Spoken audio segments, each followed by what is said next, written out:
Ilikuwa ni moment kubwa sana, kwa sababu ukiangalia historia ya binadamu kuenda kule kwenye anga, tunapata imekuwa ni miaka zaidi ya 50 tangu tuende huko mara ya mwisho. Uwanjani, Senegal wanyakua ubingwa wa michuano ya soka kwa vijana walio chini ya umri wa miaka 15. Na kocha wa Liverpool Arne Slot asema anaunga mkono kikamilifu na uongozi pamoja na mashabiki wa klabu hiyo. Mengi zaidi ni hapo baadaye katika makala ya spoti, nami Shuaib Ibrahima.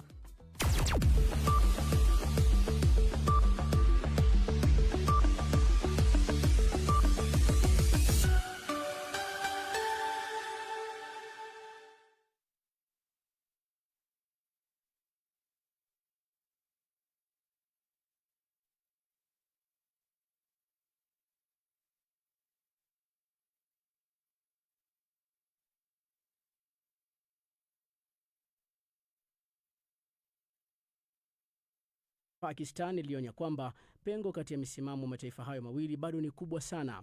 Kila upande umemshutumu mwingine kwa kuvunja masharti ya usitishaji mapigano wa muda uliokubaliwa wiki hii.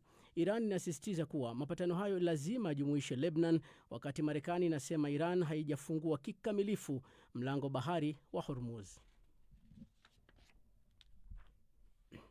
Kwingineko, afisa mkuu katika afisi ya rais wa Lebanon amethibitishia BBC ya kwamba Lebanon itashiriki katika mazungumzo ya moja kwa moja na Israeli wiki ijayo vita vitakapositishwa. Mazungumzo ya moja kwa moja kati ya Lebanon na Israel hayajawahi kufanyika. Nchi hizo mbili zimekuwa zikiwasiliana kupitia wapatanishi kama vile Marekani. Juhudi za kuanzisha mazungumzo zimekuwa zikiendelea tangu makubaliano ya kusitisha mapigano mnamo Novemba mwaka 2024, na wajumbe wa Marekani hapo awali walisimamia mazungumzo yasiyo ya moja kwa moja kati ya pande hizo mbili.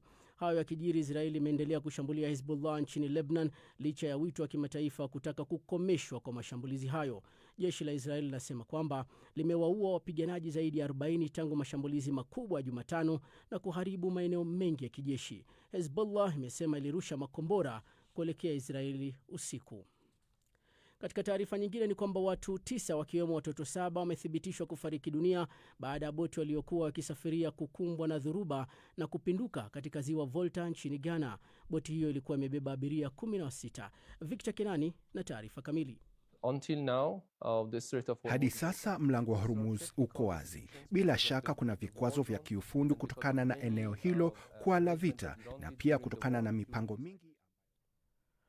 Na tukiendelea mbele ni kwamba Urusi na Ukraine zimekubaliana kusitisha mapigano kwa ajili ya Pasaka ya Orthodox, huku rais wa Urusi Vladimir Putin akisema amewaamuru wanajeshi wa Urusi kusitisha mapigano wikendi hii. Tamko hilo kutoka Moscow limetolewa baada ya rais wa Ukraine Vladimir Zelensky kutoa wito mara kwa mara wa kusitisha mapigano yote yakipuuzwa na ofisi ya Kremlin. Aidha, inasemekana kwamba Putin aliamuru vikosi vyake viwe tayari kuingilia kati vitendo vyovyote vya uchokozi vinavyoweza kutokea upande wa adui. Zelensky alichapisha ujumbe hivi karibuni kwenye mtandao wa X ya kwamba Ukraine ilikuwa tayari kwa hatua zinazolingana na nguvu kutoka kwa adui. Mapema wiki hii Zelensky alisema alikuwa ameiomba Marekani kupitisha pendekezo la makubaliano ya kusitisha mapigano ya wikendi ya likizo kama hatua ya kwanza ya kukomesha vita hivyo. Rais wa China Xi Jinping amefanya mkutano adimu na kiongozi wa chama cha upinzani cha Taiwan mjini Beijing, ambapo pande zote mbili zilitilia mkazo umuhimu wa amani. Rais Xi alimwambia Chen Lingwu kwamba watu wa pande zote wa mlango wa Taiwan na wa China na kwamba ana imani wataungana. Bi Cheng ambaye anaongoza chama cha Kuomintang alisema wanaweza kuepuka vita kwa kupinga uhuru wa Taiwan. Wakosoaji wake wakiwemo baadhi ya wanachama wa KMT wanamshutumu kwa kuwa na uhusiano wa karibu sana na Beijing. China inaongoza shinikizo la kijeshi dhidi ya Taiwan na haijaondoa uwezekano wa kutumia nguvu kulichukua eneo hilo. Hii ni BBC.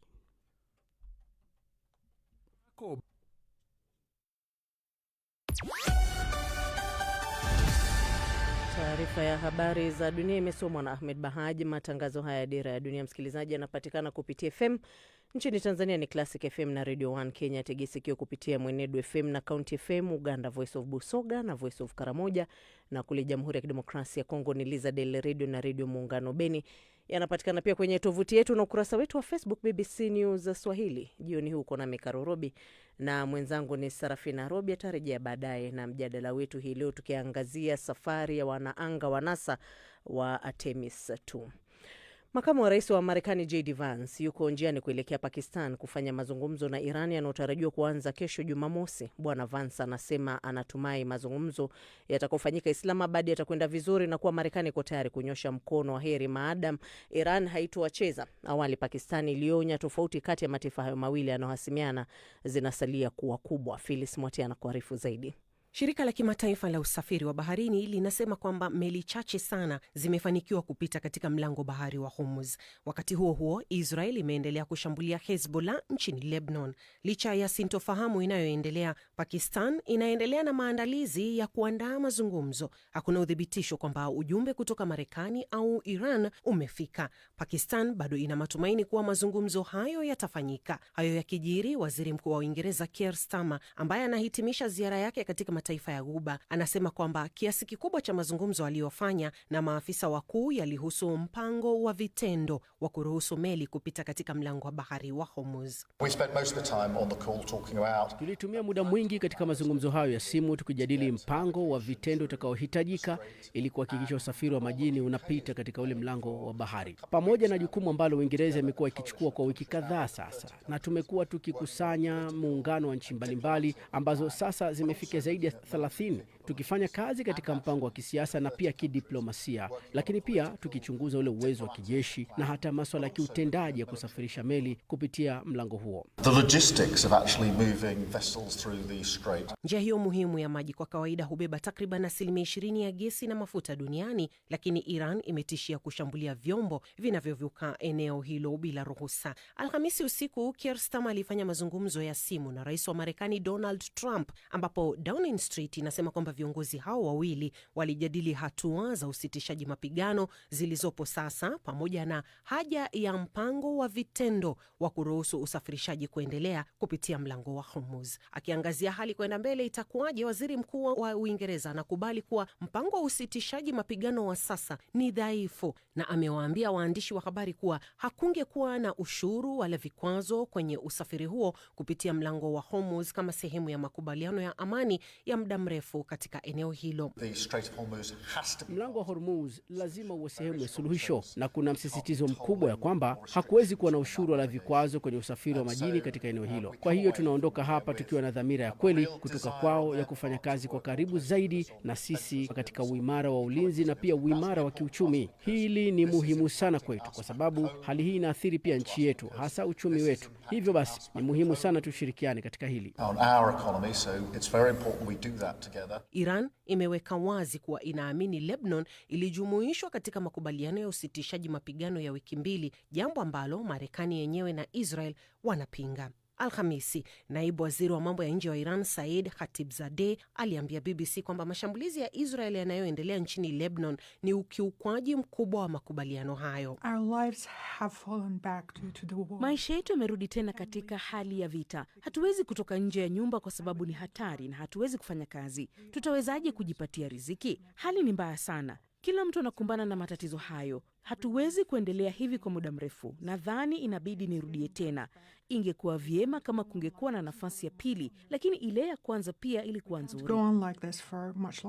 Zaidi ya watu 300 waliuawa siku ya Jumatano katika mashambulizi ya anga kwenye kile ambacho Israel ilisema ni vituo vya amri vya Hezbollah na maeneo ya kijeshi. Aidha, kumekuwa na mapigano mapya usiku wa kuamkia leo kati ya Israel na Hezbollah, huku Israel ikifanya mashambulizi ya anga nchini Lebanon na kundi hilo likirusha makombora yaliyosababisha tahadhari eneo la Tel Aviv na maeneo mengine. Hali ya kutokubaliana kuhusu kama Lebanon ni sehemu ya makubaliano ya usitishaji mapigano ya Iran inazua mvutano kabla ya mazungumzo ya amani yaliyopangwa kufanyika Pakistan mwishoni mwa wiki hii. Mapigano hayo yanakuja baada ya rais wa Marekani Donald Trump kunukuliwa akisema kwamba Israel inafaa kuwa na utulivu zaidi nchini Lebanon, kauli inayochukuliwa na wengi kama ombi kwake kwa waziri mkuu wa Israel Benjamin Netanyahu kuwa na tahadhari zaidi. Wapatanishi wa Pakistan ambao watakuwa wakizungumza na wajumbe wa pande hizo mbili wana kibarua kigumu sana. Trump ana mpango wa vipengele 15 ambao haujachapishwa rasmi, lakini matoleo yaliyovuja yanaufanya mpango huo uonekane zaidi kama hati ya kujisalimisha kuliko msingi wa mazungumzo. Nao mpango wa vipengele 10 wa Iran unajumuisha orodha ya madai ambayo Marekani imekuwa ikiyakataa mara kwa mara tangu hapo awali. Phyllis Mwate, Dira ya Dunia, BBC. Na rais wa China Xi Jinping amemkaribisha kiongozi mkuu wa chama kikuu cha upinzani cha Taiwan leo katika mkutano wa nadra ambapo pande zote mbili zilisisitiza nia ya kudumisha amani kati ya pande zote mbili. Chen Liwen ndiye kiongozi wa kwanza wa sasa wa chama cha Kuomintang kutembelea ama kuizuru China katika kipindi cha miaka 10 zaidi. Na Leila Mohamed.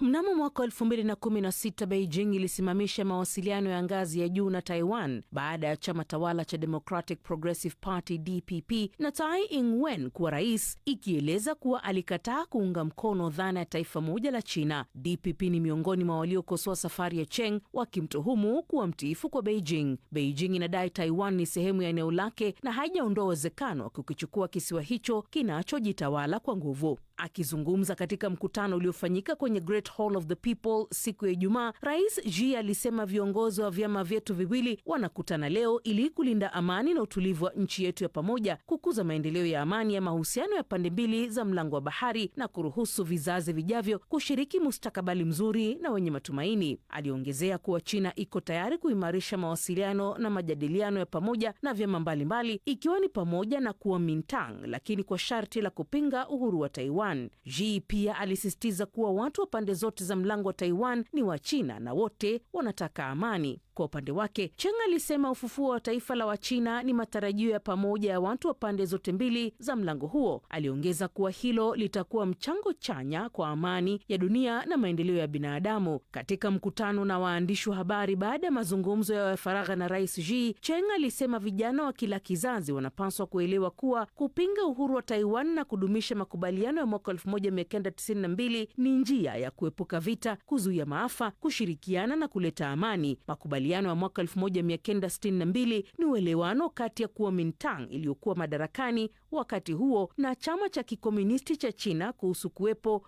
kwa China moja, huku yakiacha nafasi ya tafsiri tofauti kuhusu maana yake. DPP imekuwa ikiyakataa makubaliano hayo ya mara kwa mara, ikisema yanadhoofisha uhuru wa Taiwan. Kuomintang kwa kawaida imekuwa na uhusiano wa karibu na China, ingawa baadhi ya wachambuzi wanasema shauku ya Cheng ya kutembelea China inatofautiana na mtazamo wa tahadhari wa watangulizi wake kuhusu mahusiano wa pande mbili za mlango wa bahari. Beijing imekataa kufanya mazungumzo rasmi na rais wa Taiwan Lai Ching-te, ambaye wamekuwa akimtaja kama mtenganishi. Lai amekuwa akiahidi mara kwa mara kudumisha hali ilivyo katika mahusiano ya pande mbili za mlango wa bahari. Hata hivyo, mamlaka za China na vyombo vya habari vya serikali vimekuwa vikimtupia maneno makali, vikimuita msababisha matatizo na mchochezi wa vita. Watu wengi huko Taiwan wanajiona kama taifa huru. Hata hivyo, wengi wao pia wanapendelea kudumisha hali ilivyo katika mahusiano na China, yani bila kuungana na China wala kutangaza rasmi uhuru. Shukran Lila kwa taarifa hiyo kuhusu China na Taiwan. Na sasa tunaelekea Marekani ambako mke wa rais wa Marekani Melania Trump amekanusha kuwa na uhusiano wote na Jeffrey Epstein, akiwaambia waandishi wa habari jana katika ikulu ya White House kuwa madai yoyote yanayowahusisha yanapaswa kukoma mara moja. Pia alikanusha uvumi wa mtandaoni kwa Epstein ndiye alimtambulisha kwa Donald Trump, akiyataja kama jaribio la chuki la kumchafulia jina. Zaidi na Victor Kenani. Katika tangazo la kushtukiza siku ya Alhamisi, mke wa rais alitaka kufanyika kwa vikao vya bunge kwa ajili ya manusura wa biashara haramu ya ngono iliyohusishwa na Jeffrey Epstein. Haijulikani ni nini kilichosababisha tangazo hilo. Hakukuwa na dalili yoyote kabla kutoka kwa ofisi yake kuwa angezungumzia swala la Epstein, na White House haikutoa mada hiyo mapema wakati hotuba yake ilipojumuishwa kwenye ratiba ya siku. Melania Trump alisema hajawahi kuwa mwathiriwa wa Epstein na kwamba walikutana kwa kifupi tu mwaka 2000. The lies linking me with the disgraceful Jeffrey Epstein. Uongo wa fedheha unaonihusisha na Jeffrey Epstein unapaswa kukoma leo. Watu wanaonisingizia hawana maadili, hawana unyenyekevu wala heshima. Sipingi ujinga wao, bali nakataa jaribio lao la chuki la kuchafua sifa yangu. Pia alikanusha kumfahamu Ghislaine Maxwell, mshirika wa Epstein aliyefungwa jela. Alirejelea barua pepe ya mwaka 2002 kati yake na Maxwell iliyotolewa katika faili za Epstein, akisema ilikuwa ni mawasiliano ya kawaida tu. Melania Trump pia aliwataka wabunge kuwapa manusura fursa ya kutoa ushahidi. I call on Congress to provide the women who have been victimized. Ninatoa wito kwa bunge kuwapatia wanawake waliodhulumiwa na Jeffrey Epstein fursa ya kusikilizwa hadharani kwa kuzingatia hasa manusura. Wapeni waathirika hawa nafasi ya kutoa ushahidi wao chini ya kiapo mbele ya bunge kwa nguvu ya ushahidi rasmi. Kila mwanamke anapaswa kuwa na siku yake ya kusimulia hadithi yake hadharani ikiwa atataka, na kisha ushahidi wake uhifadhiwe rasmi katika kumbukumbu za bunge milele. Entered into the congressional record. Viongozi kadhaa wakubwa wa biashara wamelazimika kujiuzulu katika miezi ya hivi karibuni baada ya kufichuliwa kwa taarifa mpya kuhusu uhusiano wao na Epstein, jambo ambalo Melania Trump alilitaja katika hotuba yake. Hakujibu maswali kutoka kwa waandishi wa habari. Katika taarifa iliyotolewa muda mfupi baadaye, mbunge wa California Robert Garcia, mwanachama wa chama cha Democrat mwenye ushawishi mkubwa katika kamati ya usimamizi ya bunge, alisema kuwa tunakubaliana na wito wa Melania Trump wa kufanyika kwa kikao cha wazi. Uhusiano unaodaiwa kati ya mke wa rais na Epstein tayari umesababisha mizozo ya kisheria. Mnamo mwezi Oktoba mwaka 2025, kampuni ya uchapishaji ya HarperCollins nchini Uingereza ilisema itaondoa sehemu ya kitabu kilichokuwa na madai yasiyothibitishwa kuwa Donald Trump na mkewe walikutana kupitia Epstein. Vivyo hivyo, The Daily Beast iliondoa na kuomba radhi kwa makala ambayo baadaye ilisema hayakufikia viwango vyao. Hotuba ya mke wa rais huko White House ni nadra sana na ameonekana mara chache hadharani licha ya kuwa na ushawishi mkubwa tangu mumewe aliporejea kwenye ikulu. Kauli yake inatarajiwa kuchochea mjadala mkali wa umma kuhusu namna idara ya sheria inavyoshughulikia uchunguzi wa Epstein na utolewaji wa faili zake. Ingawa Donald Trump amewahi kukiri kuwa alimfahamu Epstein kwa muda fulani, baadaye alisema alimfukuza kutoka klabu yake ya Malago huko Palm Beach kwa kumuita mtu wa kutisha. Jina la rais limetajwa mara kadhaa katika faili za Epstein, lakini hakuna ushahidi unaoonyesha kuwa alifanya makosa yoyote. Victor Kenani, Dira ya Dunia, BBC. Na msikilizaji, wakati Rwanda ikiadhimisha miaka 32 ya mauaji ya kimbari, serikali imetoa onyo kali na ushauri kwa wafungwa wanaomaliza vifungo vyao kati ya miaka 25 na 30. Wafungwa hao ambao wengi wao walihukumiwa kwa makosa ya mauaji haya ya kimbari, sasa wanatakiwa kujiepusha na itikadi za chuki na ubaguzi na badala yake waishi kwa amani na manusura wa mauaji hayo kwa maslahi yao wenyewe. Ikumbukwe kuwa wengi wanaoachiliwa ni wale waliokataa kukiri makosa yao hapo awali. Eve Buchana anaarifu zaidi. Lazima tujiepushe na kosa la itikadi ya mauaji ya kimbari na makosa mengine yote yanayohusiana nayo. Itikadi hiyo ndiyo iliyosababisha haya yote na kutufanya tukae gerezani kwa muda mrefu. Katika gereza la Nyamagabe kusini mwa Rwanda, mamia ya wafungwa wanaokaribia kumaliza vifungo vyao wamekamilisha mafunzo ya muda mrefu ya kujiandaa kurejea kwenye jamii. Mpango huu unalenga kuwajengea misingi ya uzalendo na usahimilivu ili warejee wakiwa na uelewa mpana wa dira ya baadaye ya taifa. Kati ya hawa wengi ni wazee na vikongwe. Licha ya kukaa ndani kwa muda mrefu, wanasema mafunzo haya yamewabadilisha mtazamo. Nyirahabimana Agat amekaa gerezani kwa miaka 25. Ikintu tujyanye kindi ni ukubana n'abandi neza. Tunakwenda kuishi na wengine vyema na kuomba msamaha familia tulizozikosea. Tuliwaua watu wao, tuliwakosea jamaa na marafiki. Hao wote lazima tuombe msamaha. Kukira inshuti n'abavandimwe, abo bose tugomba kubasaba imbabazi. Ujumbe wa serikali uko wazi. Wafungwa hawa lazima wawe waangalifu dhidi ya jambo lolote linaloweza kuchochea mgawanyiko miongoni mwa wananchi. Kayumba Alice ni afisa katika Wizara ya Umoja wa Wanyarwanda. Tunawaomba wajiepushe na itikadi ya mauaji ya kimbari pamoja na ubaguzi. Kuna mabadiliko mengi yaliyotokea nchini wakiwa hawapo. Hivyo inawezekana hata jambo dogo likazua mzozo kati yao na familia zao au watu wengine, kwa sababu hawajui hatua ambayo Rwanda imefikia katika kujenga upya nchi. Bado wanatakiwa kuishi vyema na wale watakaowakuta, wapende wasipende, lakini ni kwa maslahi yao wenyewe kwamba waishi kwa amani na jamii nyingine. Katika hafla ya kuhitimu mafunzo hayo, familia za wafungwa pia zilialikwa. Familia hizi zimekuwa zikipewa mafunzo ya jinsi ya kuwapokea ndugu zao, kama anavyoeleza huyu kijana ambaye wazazi wake wote wako gerezani.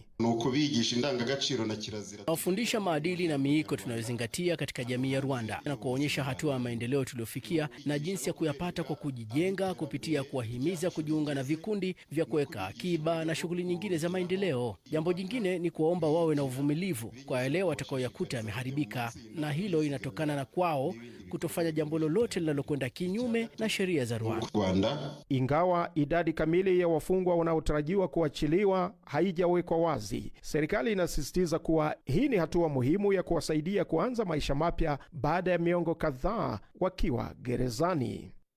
Na mwishoni mwa juma lililopita kuliibuka taarifa katika maeneo mbalimbali nchini Tanzania zikidai kuwa kuna watu wanapomshika mwanamume bega basi maeneo yake nyeti yanapotea. Sasa kufuatia sakata hilo, mamlaka nchini humo zilichukua hatua na mpaka asubuhi ya leo watu 4 walihukumiwa kifungo cha kati ya miezi 5 na 6 jela kutokana na kosa la kusambaza taarifa zinazodaiwa kuwa za uongo za nyeti za wanaume kupotea baada ya kushikwa mabega. Mwandishi wa BBC Alfred Lastek amekuwa akifuatilia taarifa hiyo. Taarifa za jeshi la polisi nchini Tanzania zinaeleza kuwa mahakama nchini humo zimehukumu watu 8 kwa kutenda kosa la kutoa taarifa zisizo za kweli za kudai kuibiwa nyeti. Polisi wanasema taarifa hizo zilizua taharuki kwenye jamii na si za kweli, na suala hilo lilichochea wananchi kujichukulia sheria mkononi kwa kuwashambulia watu wasiokuwa na hatia. Watu hao walipokea hukumu katika mahakama zinazopatikana katika mikoa ya Shinyanga, Rukwa, Geita na Mbeya. Kwa mujibu wa taarifa za jeshi hilo, katika kipindi cha wiki moja, watu zaidi ya 100 walikamatwa kote nchini, huku baadhi wakisubiri kufikishwa mahakamani kujibu tuhuma kama hizo. Hata hivyo, polisi wanasema hawatasita kuchukua hatua kwa mujibu wa sheria pale watakapopata taarifa za matukio ya aina hiyo, kwani wanadai ni za upotoshaji. Ukistaajabu ya mso utaona Firauni ndo haya. Basi msikilizaji, taarifa hiyo pia iko kwenye tovuti yetu bbcswahili.com. Watu 8 wafungwa jela Tanzania kwa kudai kupotea kwa nyeti zao. Utazisoma kwa kina hizo taarifa hapo, lakini kwa sasa ni kuelekeze kuhusu ziara kiongozi wa kanisa Katoliki duniani Papa Leo.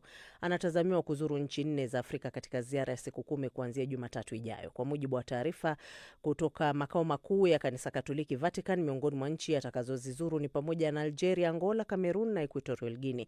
Papa atakuwa wa kwanza kusafiri hadi Algeria, nchi yenye Waislamu wengi, ambako anatarajiwa kuhimiza mazungumzo baina ya dini mbili na kuzuru msikiti mkuu wa Algiers. Papa Leo, ambaye katika wiki za hivi karibuni ameibuka kuwa mkosoaji mkubwa wa vita vya Iran, amefanya safari moja tu kubwa nje ya Vatican tangu achaguliwe mwezi Mei mwaka jana, akizuru Uturuki na Lebanon mnamo Novemba na Disemba. Alitembelea Monaco mwezi Machi. Maafisa wa Vatican na viongozi wa kanisa hilo barani Afrika wanasema ziara inayokuja ni kipaumbele binafsi kwa Leo, ambaye ni papa wa kwanza wa Marekani, na ishara ya thamani ambayo kanisa linaweka katika bara la Afrika, mahali ambapo Ukatoliki unakuwa kwa kasi zaidi. Zaidi ya 20% ya Wakatoliki duniani wanaishi katika bara hilo, hii ikiwa ni kulingana na takwimu za Vatican. Nchi 3 kati ambazo Leo anatembelea zina idadi ya watu ambapo zaidi ya nusu ya watu wanajitambulisha kuwa Wakatoliki. Equatorial Guinea, ambayo haijatembelewa na papa tangu mwaka 1982, ina zaidi ya 70% ya Wakatoliki. Algeria ni nchi yenye Waislamu wengi na Wakatoliki chini ya 10,000 kati ya wakazi wake wapatao milioni 48. Mapapa wamekuwa wakifanya ziara barani Afrika tangu mwishoni mwa miaka ya 1960, na ziara ya Papa Leo itakuwa ya 24 kwa kiongozi wa kanisa hilo lenye waumini bilioni 1.4. Leo, ambaye alimrithi Papa Francis, ana umri wa miaka 70 na anapanga kutoa hotuba 25 kwa siku 10 pamoja na kufanya mikutano rasmi na viongozi wa kisiasa na Wakatoliki wa eneo husika. Shukrani Staluambano kwa taarifa hiyo. Napata fursa ya kusoma maoni yako msikilizaji ulioyatuma kupitia ukurasa wetu wa Facebook BBC News Swahili. Baraka Moshi unasema mazungumzo ya amani huko Pakistan Mola yajalie atakapoanza kesho. Kamoja Amri Mahwa wa Urambo Tabora Tanzania anasema Mungu awape wepesi Marekani wamalize tofauti, wapate amani iwe ya kudumu, machafuko yasijirudie. Naye Sambo mpenda amani akiwa kule Tanzania naye anasema hakika mfungwa anapowezeshwa itasaidia sana kumwepusha na uhalifu, kwani atakuwa na kazi za kujiingizia kipato. William Isongalimo yuko kule Ushirombo Bukombe Tanzania anasema anatupata uzuri tu kwa habari za kimataifa. Asante sana. Faustin Shija wa Mwanza Tanzania anasema hiyo taarifa ya masuala nyeti huko Tanzania ni ya kufikirisha, bila shaka nadhani ndivyo anavyokusudia. Ali Mrangi Gigiri Mresa mdau wa Suchuja Mabibo Vina Dar es Salaam Tanzania anasema Marekani na Iran tunawatakia mazungumzo mazuri ili kunusuru athari katika uchumi wa kimataifa. Nikushukuru pia Zabron Mlimbila na vile Hamisi ukiwa kule Mwanza, Konka HCL na Baraka Paul kutoka Kolandoto Shinyanga unasema napenda sana BBC, hata sisi tunakupenda, lakini kwa sasa nadhani pia tumuelekezee mapenzi hayo kidogo Shoaib Ibrahim anapotuletea habari za michezo, au vipi?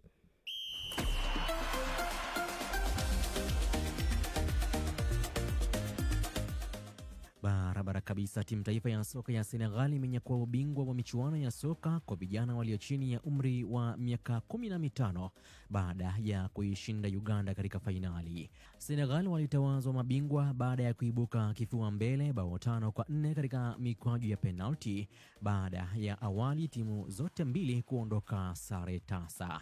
Michuano hiyo ya shule za upili ambayo imeandaliwa na shirikisho la kandanda barani Afrika CAF imefanyika mjini Harare nchini Zimbabwe. Uganda walitinga fainali baada ya jana kuwapiga Benin bao 4-3 katika mikwaju ya penalti, na Senegal waliicharaza Morocco bao 4-0 katika mechi ya nusu fainali. Uganda imewakilisha na shule ya upili ya St Mary's Chitende. Bingwa wa michuano hiyo Senegal sasa ataondoka na kitita cha dola 300,000 na timu taifa ya Uganda kuweka mfukoni dola 200,000.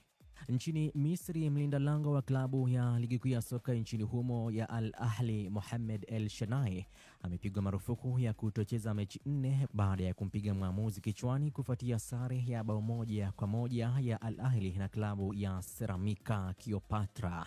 Mchezaji huyo wa kimataifa wa Misri ambaye alikuwa katika benchi wakati wa mchezo huo uliopigwa siku ya Jumanne alikasirishwa na hatua ya timu yake Al Ahli kwenye penalti katika dakika za muda wa ziada. El Shanai mwenye umri wa miaka 37 aliwawakilisha Misri katika michuano ya kombe la mataifa ya Afrika iliyofanyika nchini Morocco mwaka huu na anatarajiwa kuwa katika kikosi cha nchi hiyo katika michuano ya kombe la dunia la mwaka huu. Mabingwa watetezi wa ligi kuu ya soka nchini Misri Al Ahli wako katika nafasi ya 3 baada ya mechi moja katika mechi za mchujo wakiwa na pointi 41, pointi 5 nyuma ya vinara Zamaleka.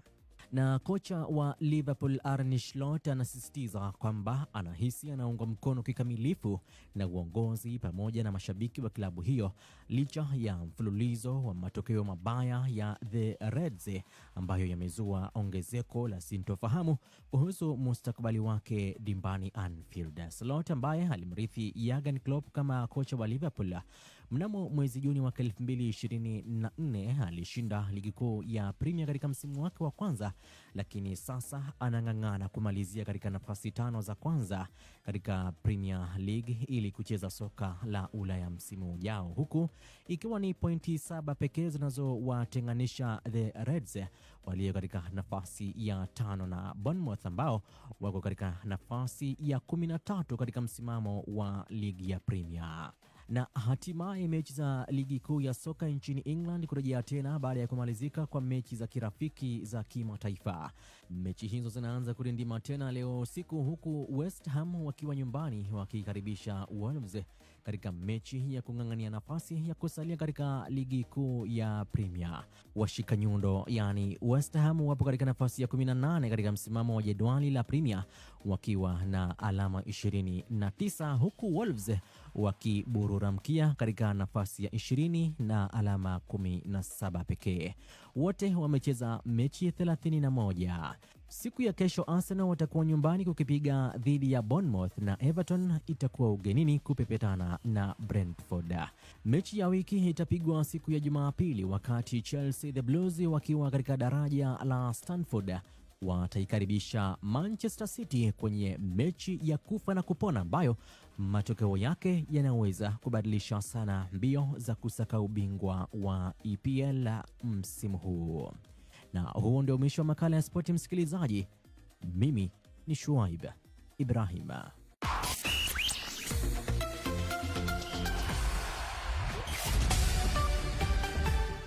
Na subiri itimie saa 1 kamili, ndo hiyo imegonga sasa. Ni kueleze matangazo haya ya Dira ya Dunia, taarifa kuu leo jioni. Mazungumzo yanatarajiwa kuanza Pakistan kesho Jumamosi kati ya Iran na Marekani, huku kukiwa na tofauti kubwa kuhusu makubaliano ya kusitisha vita. Israel imeendelea kuishambulia Lebanon licha ya wito kutoka jumuiya ya kimataifa kukomesha mashambulizi. Na katika mjadala hii leo tunaangazia safari iliyofanywa na wanaanga wa Artemis 2. Hii ni BBC.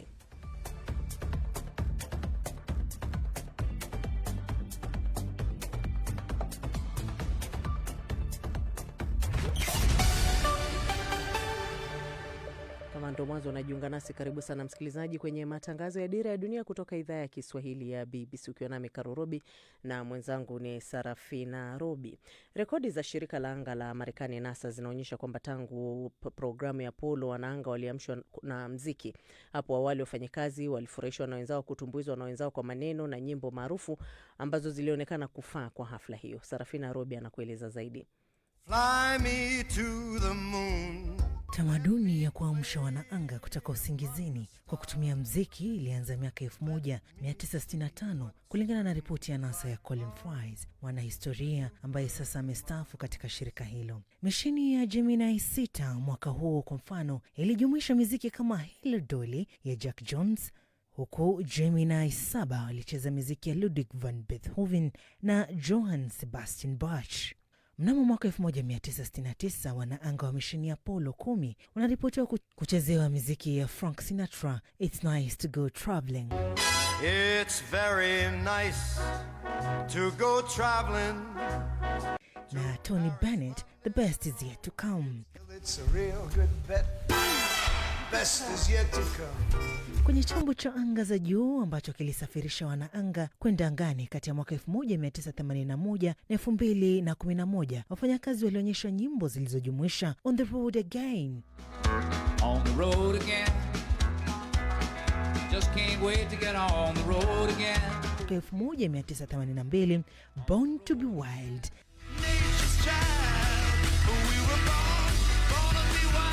Mwaka 1990 na Son of a Sailor ya Jimmy Buffett. As the son of a sailor I went. Na mnamo mwaka 2005 Paul McCartney alitumbuiza kwa kuimba English Tea. Would you care to sit with me for a cup of English tea? Na Good Day Sunshine. Good Day Sunshine. Moja kwa moja kwa wafanyakazi wa shirika la anga la kimataifa The International Space Station. Sasa misheni ya Artemis 2 ilipokuwa ikizunguka mwezi kama ilivyo ada na desturi ya NASA, wanaanga wa Orion wameamka kwa nyimbo tofauti. Kufikia sasa hiyo imejumuisha kila kitu kutoka kwa nyimbo zenye utulivu hadi sauti ya kufurahisha ya CeeLo Green, Working Class Heroes.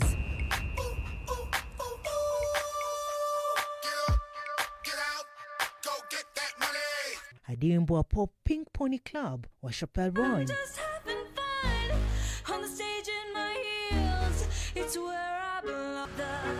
Nyimbo hizo zilichaguliwa na wataalamu wa mwezi kulingana na NASA. Sasa wanaanga hao hata wanaporejea duniani wameweza kuelezea simulizi zilizo nyuma ya nyimbo hizi. Kutoka mwanaanga raia wa Canada Jeremy Hansen, wimbo wake ambao tumeweza kusikia ni wa Under Pressure ya Queen and David Bowie.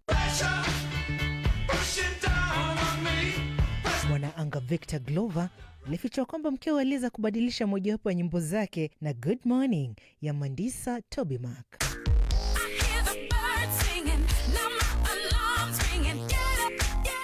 Wakati huo Tokyo Drifting ya Glass Animals na Denzel Curry ni wimbo ambao mwanaanga wa NASA Red Wiseman husikiliza kila mwaka kwenye likizo Florida na binti zake, alisema. Mwanaanga wa NASA Christina Koch alichagua Sleepyhead kwa sababu aliucheza baada ya kulala kwa saa 4 katika siku ya kwanza ya misheni. Everything is going to the beat. And everything is going to the beat. And everything is going. Akiangalia siku za mwisho za misheni ya Artemis 2, Hansen anatazamia wimbo wake wa Under Pressure utachezwa siku ya kutua. Miaka 50 kutoka sasa tutamtuma Sarafina Robi huko angani na atatupelekea kina Bien na Alikiba finale. Leo silali kitoka hapo chiki Zuchu wa twiki Diamond huyo pwe tunarudi huko tunacheza yani Mambo kama hayo, msikilizaji. Najua unajiuliza kikosi cha Artemis 2 kitarejea vipi duniani baada ya kusafiri umbali mrefu zaidi kutoka duniani. Hatari kubwa inawakabili wanaanga hao wa kikosi cha Artemis 2 ni jinsi watakavyorejea duniani. Chombo hicho cha Orion kinatarajiwa kutua pwani ya San Diego saa 9 asubuhi saa za Afrika Mashariki na saa 2 usiku siku ya Ijumaa saa za Marekani. Rubani wa Artemis 2 Victor Glover anasema kwamba tangu wapewe misheni hiyo amekuwa akifikiria jinsi watakavyorejea duniani. Kwa wale ambao wanafuatilia kwa karibu, muda ndo huo, kesheni leo. Kuelewa zaidi, Sarafina basi amezungumza na wataalamu wa masuala ya anga, John Marco Cheng kutoka shirika la RIS na Samuel Nyangi ambaye ni mwanaastronomia na mchambuzi wa masuala ya anga kutoka Space in Africa kwenye mjadala. Ilikuwa ni moment kubwa sana kwa sababu ukiangalia historia ya binadamu kuenda kule kwenye anga, tunapata imekuwa ni miaka zaidi ya 50 tangu tuende huko mara ya mwisho. Tuliweza kuona video mbalimbali za watu ulimwenguni hata wakilia, wakishangilia. Sijui nikija kwako Samuel, ulihisi vipi kwa kwamba binadamu siku zote anataka kuhusishwa kwa jambo ambalo linaonekana kuwa kubwa ulimwenguni kama hili? Wewe kibinafsi ulihisi vipi? Lilikuwa jambo la muhimu sana. Watu kote duniani wanashikana pamoja kwa ubinadamu kuona watu wakienda kwenye mwezi. So hiyo ni jambo lilinitia moyo kabisa. Ni jambo ambalo sasa linatuunganisha sisi wote kama binadamu. Si wewe Umarekani, si wewe ni Afrika, lakini sisi sote ni binadamu. San kirejea kwako John Mark, kuelewa wa msikilizaji wetu atakuwa na shangaa, hii Artemis ambayo tumeshinda tukizungumzia wiki nzima ni nini haswa? Artemis ni mpango wa NASA wa kurudisha binadamu mwezini. Lakini safari hii hatutakuwa tu tunatembelea, bali binadamu wanaangalia kujenga uwepo wa kudumu pale kwenye mwezi. Tuweze kupata maelezo zaidi kutoka kwako Samuel. Artemis imepangwa katika mifundo tofauti. So Artemis 1 ile ilifanyika mwaka wa 2024 ambayo hakuna binadamu walienda, bali ni zile mitambo tunaita the Orion capsule ambayo ilienda kwenye mwezi ikazunguka na ikarudi, ila haikuwa na binadamu yeyote. Lakini sasa Artemis 2 imeenda a step further na sasa imeweka binadamu wa uhai kwenye Orion. Sasa ndio watazunguka warudi hivi. Alafu sasa kutakuwa na Artemis ya 3 na ya 4, na ya 4 ni ile muhimu zaidi kwa sababu Artemis ya 4 ndio itakuwa sasa penye binadamu atatua kwenye mwezi. Alafu sasa kuna hizo zingine Artemis 5 kuendelea, sasa itakuwa ni kama jani ya kawaida. Tunaenda tukirudi, tunaenda kwa mwezi tukirudi. So ni jambo ambalo liko na mifumo tofauti. Rejea kwako John Mark. Sasa hawa wanaanga waliondoka ardhini Aprili mosi kwa kuangazia sasa hatua za kiufundi. Safari hii imekuwaje? Tueleze, hasa ikiwa kwamba sisi hapa ardhini tuliweza kuona chombo kimoja kikiondoka, lakini hivi sasa tunasikia mkizungumzia kuhusiana na Orion. Ina maana kuna vile ambavyo vilisambaratika vikaondoka. Naomba uweze kutuelezea safari hii imekuwaje tangu kung'oa nanga hapa ardhini. Kuanzia mwanzo wa safari hii tuna ile roketi ambayo inaitwa SLS ama kwa jina yake yote ni Space Launch System. Hii roketi naweza sema ni ile ya kisasa kabisa, iko na upgrades zote zenye binadamu wameweza kufanya kulingana na ile misheni ya Artemis 1. So baada ya roketi kubwa hiyo kuondoka ardhini, hatua ya kwanza ilifanya kazi kwa dakika chache kisha ikajitenga. So baadaye chombo cha Orion kiliendelea na safari yake kikisaidiwa na hatua ile iko juu ya roketi. So kwa hivyo separation hii ni ya kawaida kwenye safari za anga kwa sababu kila stage ama kila sehemu inafanya kazi yake, kisha inaachwa ikipunguza uzito, ndo ile Orion iweze kwenda kwenye anga hasa ikiwa kivyake. Sasa wasikilizaji wetu vilevile na watazamaji wamekuwa wakituuliza maswali mengi sana. Hawa wanaanga wakiwa kule wamekuwa wakijimudu vipi? Wamekuwa wakila nini? Wakilala vipi? Naomba tueleze Sam kuhusiana na hili. Ni kama tu ndege ya kawaida. Ukienda kwa ndege, kuna wale watu wanakupea chakula za kawaida, kuna unaweza kutia pale choo ama unaweza lala. So ni Orion capsule imejengwa vile inaweza jitosheleza kikamilifu. So kuna kama ni kulala, wale wa sayansi wanalala kwa mifuko imewekwa kwa ukuta, so unaweza lala kama umesimama. Lakini sasa pia kuna zile chakula speciali ambayo walienda nazo ambazo zimetolewa maji, yani dehydration, kwa maana lazima zikae zaidi ya siku 3, siku 4, siku 5. Alafu pia sasa unalala, unaamka, lakini si wote wanalala kwa saa moja. Kuna wale wanalala kwa saa hii, wanaamka, wengine wanapea nafasi hiyo ingine kwa astronaut au wengine kuendelesha kazi. So imekuwa ni kama tu ndege ya kawaida, lakini sasa kwa anga za juu. Na mnaposema kwamba imekuwa tu ni kama ndege ya kawaida, na maana kama ni chapati, wali, maharage vile wangebeba? Hapana, kwa sababu hizi chakula zao zilichukua chakula speciali, kwa sababu ukipeleka ugali ama sukuma kwenye anga za juu itaharibika rahisi sana. So kuna chakula speciali yenye ambayo ndio timu ambayo iliwatuma. Kuna chakula speciali waliangaziwa, chakula ambayo haihitaji barafu ama refrigeration. So ni chakula zimetolewa maji ambazo zinaweza kuliwa kwa siku zaidi ya 5. Unaposema kwamba ukiwa pale huwezi ukajiburudisha na kwamba ni misheni ambayo inachukuliwa na umuhimu fulani, tumeweza vile kuona kuna miziki ambayo wenyewe walisema kwamba itachezwa akiwa kule. Ni kama kuua ile kitu tunaita boredom.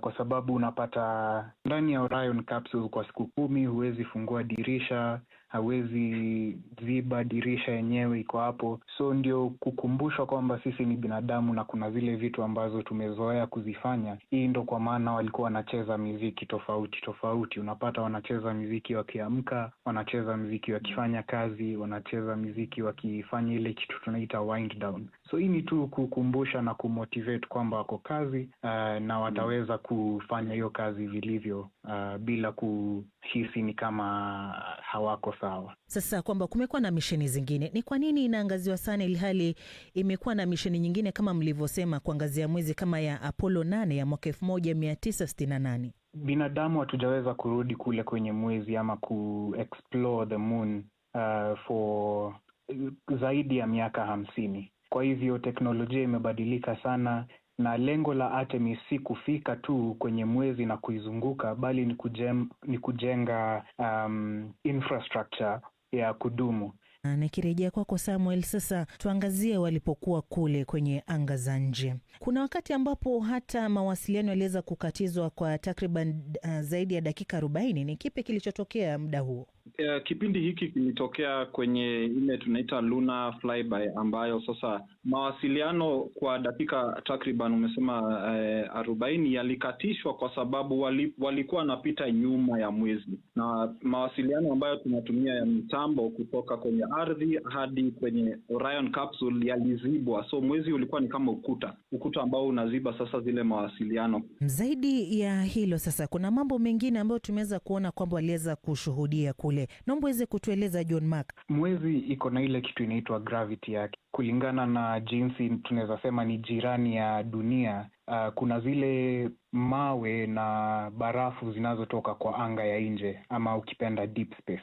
So kwa hivyo mwezi haiwezi hepa ama haiwezi fanya ile kitu kwa kizungu tunaita change trajectory. So unapata zile mawe ama barafu zinazotoka kwenye deep space haziwezi enda mahali kwingine ila tu kuingia pale kwenye surface ya mwezi. So hii ndo tunaziita zile meteorite strikes, alafu zinawacha nyuma what we call craters. Sana. Sasa nikirejea kwako Bwana Samuel, misheni hii imegharimu shilingi ngapi kwa manufaa ya msikilizaji atakuwa anajiuliza? Hizi siku 10 peke yake serikali ya Marekani imegharamia takriban $4 bilioni. Asante. Jambo lingine ambalo tumeweza kulisikia sana likitajwa katika misheni hii ni kuhusiana na kitu ambacho kinaitwa kama Mare Oriental. Hiki ni nini Samuel? Mare Oriental kwa lugha ya Kimombo ni ile tunazungumzia kama basin. Na basin tukiangalia ardhi kwa mfano tutapata zile ziwa ama lake. Ukitoa maji yote kwa hiyo lake utabaki na basin. Na sasa kama hiyo ndio tunazungumzia kama Mare, zinaitwa Mare or seas kwa mwezi. So ni kama ziwa ambalo halina maji, na hizi zinakuwa muhimu kwa sababu mahali kama hapa tukienda kwa mwezi, tukienda explore mwezi, hapa ndio tutakuwa zile mali tutakuwa tunaweza kuketi, kujenga. So hizo ndio Mare Oriental. Umuhimu wake ni upi kwa mtu ambaye tuseme yupo Kenya, Tanzania, Uganda, Rwanda, Burundi, DRC, atakuwa na shangaa hili linanifaidi vipi? Jambo la muhimu la kwanza ni kuzingatia ni kwamba hili ni jambo la binadamu sisi wote. Tukienda kwenye mwezi hatuzingatii ni kama ni inchi moja imeenda, but ni sisi wana binadamu wote. Kwa hivyo inakupa ile inspiration ya kwanza, kama watu wanaweza enda mwezi na warudi takriban kilomita 300,000 hata mimi, hakuna jambo lisinoweza. So nothing is impossible. So inawapa ile inspiration watu kote duniani ya kwamba sisi kama binadamu ukitaka kufanya kitu tunaweza fanya. Lakini la pili pia ni kujua kwamba kuna mipango ya Artemis imepangwa, inaitwa Artemis Accords. Na Artemis Accords ni makubaliano yenye nchi imekaa chini ikasema tukifanya hii misheni ya Artemis na tupate faida zozote, nchi ambayo zime ratify ama zimekubaliana na hayo Artemis Accords, tutawapea front row seat ya kusema sasa nyinyi faida zozote kama ujenzi wa uwezo ama knowledge ama any resources and benefits, nyinyi ndio mtakuwa kwanza kuzipata. Kwa mfano Rwanda ni nchi ambayo wameratify hizo Artemis Accords, na Angola, kuna Nigeria, South Africa. So kuna zile faida ambazo zitatokana na nchi tofauti ambazo zinasema sisi tutasupport hii Artemis mission, lakini tukisupport pia nyinyi mnatupea nini? Mnatupea zile faida ambazo mtazapata kulingana na hii misheni. Naam, asante. Nikija kwako John Makama alivyoelezea kuna faida. Sasa tuseme nchini Kenya ama Tanzania, hata kuna mkulima pale yupo shambani saizi kwenye redio yake anatusikiliza. Inamfaidi vipi mtu kama huyo? Kwa njia zipi? Kitu ambayo inaitwa spin-off.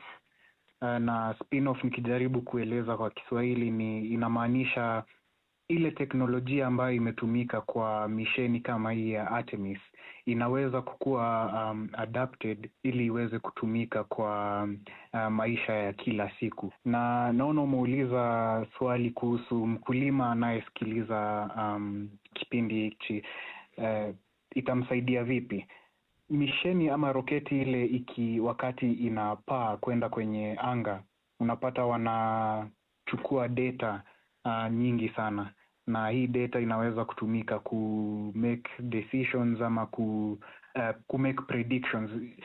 Kwa ufupi ni kama when the mission takes place, kuna zile teknolojia ambazo zinakuwa adapted into real life. So vitu kama climate change, vitu kama earth observation, hizi ni vitu ambazo zinawezeshwa tu kupitia na anga. Na ukipata kitu kama earth observation ambayo inatumia zile satellites ambazo ziko space, inaweza kuonyesha mkulima ni mchanga ipi iko sawa atumie kupanda, ama ni mmea ama mimea ipi anaweza kupanda kwa shamba lake ili aweze kupata mavuno zile za ama a bountiful harvest tukipenda. So kwa hivyo misheni kama hizi zinachangia hivyo kwa maisha ya mkulima ama maisha ya mtu yeyote yule tu ambaye ako hapa duniani. Kulikuwa na misheni ya James ni kama misheni ya James Webb Space Telescope ambapo Kenya ilichangia pakubwa katika kile wanachokiita tracking ama telemetry, kufuatilia tu misheni hiyo, kufuatilia hiyo the James Webb Space Telescope ilivyokuwa ikipelekwa angani. Sasa misheni hii kwa sasa inachangia vipi katika kuendeleza masala yetu ya angani hapa barani Afrika?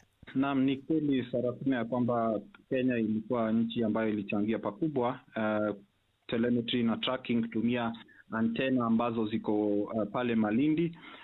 Na kwa hii mission ya Artemis, South Africa ndio sasa ilikuwa inacheza hiyo that role.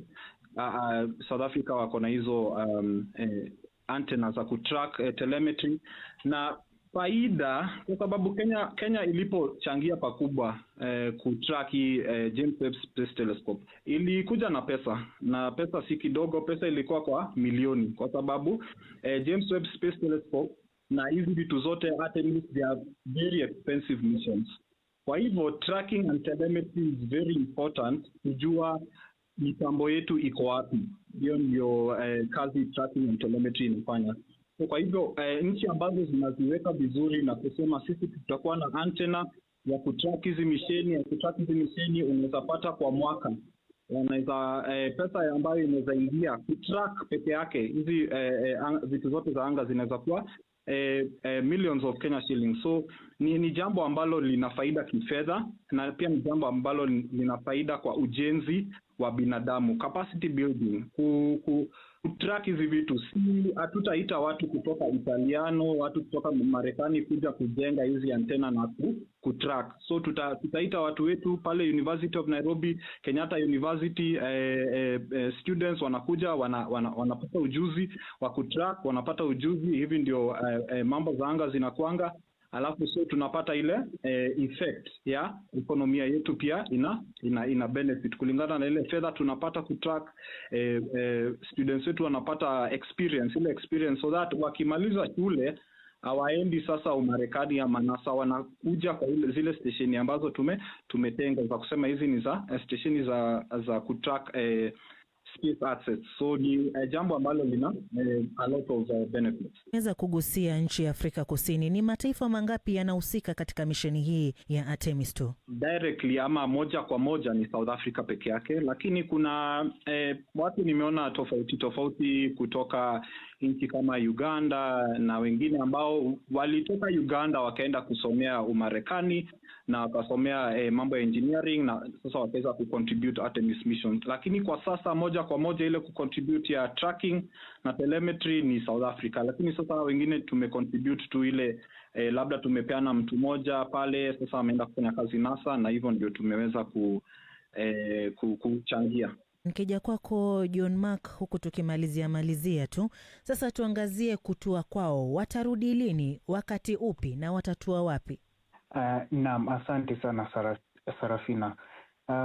Natumai wasikilizaji wanaweza kuwa wameona kwamba misheni hii ama wanaanga hawa watakuwa wanarudi tarehe 10 mwezi wa Aprili. Lakini ningependa tu kusema wazi hapa, kwa masaa ya Kenya ama masaa ya East Africa, hii itakuwa ni Aprili tarehe 11.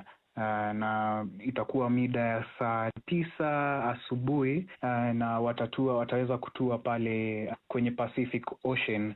Tumekuwa tukifuatilia sana misheni hii na hawa wanaanga, na hivi leo tumeweza kumwona mwanaanga huyo Victor Glover akisema kwamba wamekuwa na wasiwasi ya jinsi ambavyo wataweza kurudi ardhini, wakiweza kuelezea mambo ya boiling re-entry. Hii ina maana gani?